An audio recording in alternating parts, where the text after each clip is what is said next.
We did not start any war. We only began responding to the hostilities, to the war that was launched by the current Kiev regime with Western support against what was then southeastern Ukraine, which had always been oriented toward Russia. You know, historically, Ukraine was always divided into left bank and right bank Ukraine. Left bank Ukraine was always considered not just oriented toward Russia, but part of Russia. As for Donbass, I have already said that I read archival documents showing that the Soviet government once made a decision, at the request of representatives of Donbass, to include it in the RSFSR.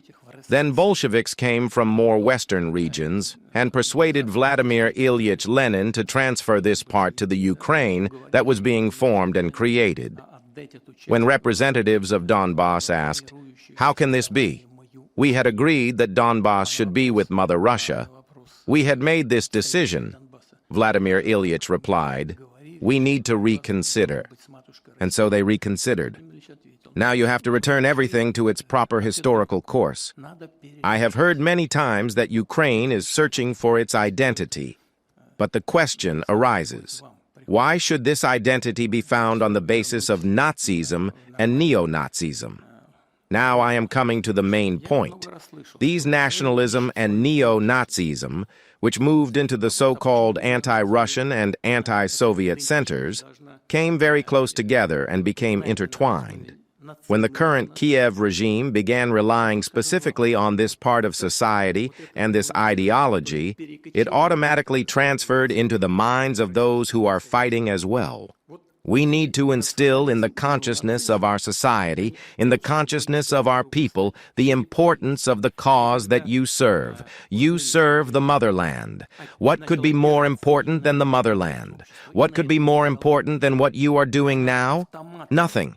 Because you are defending the motherland. You are on the front line, and it is even harder for you now than it is for me. Because no matter how difficult things are, you still risk your lives almost every day. Of course, the country should know about this. I am in a position, in a place, where all the information that exists comes together. Therefore, information comes from officials, from your commanders, from you, or from fighters like you, commanders whom I occasionally manage to meet. Not often, but it does happen. Information also comes from intelligence services that monitor the situation across all areas of contact and in general throughout the country. There is also information from the media, public channels, bloggers. There are different people. There are bloggers whom I sometimes even enjoy watching, although I do not have much time. But sometimes I manage to do it. I watch them and, to be honest, sometimes I am pleased. I think, great, well done, they hit the mark. There are people like that.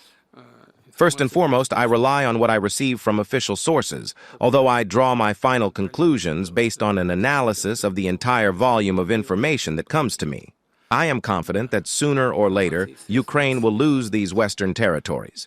What once belonged to Poland, Hungary, and Romania will, sooner or later, not tomorrow, perhaps not the day after tomorrow, whether in a year, 2 years, 10 or 15 years, but historically everything will fall into place. There was only one guarantor of Ukraine's territorial integrity, Russia. But they considered it necessary, possible, and beneficial for themselves to declare Russia their enemy, and Russians a non-titular nation in Ukraine, which is complete nonsense, utter rubbish. The modern world order was formed after World War II, after the Great Patriotic War. It was built on the basis of the United Nations Charter. The Charter was shaped by the victorious nations, the Soviet Union, the United States, and the United Kingdom.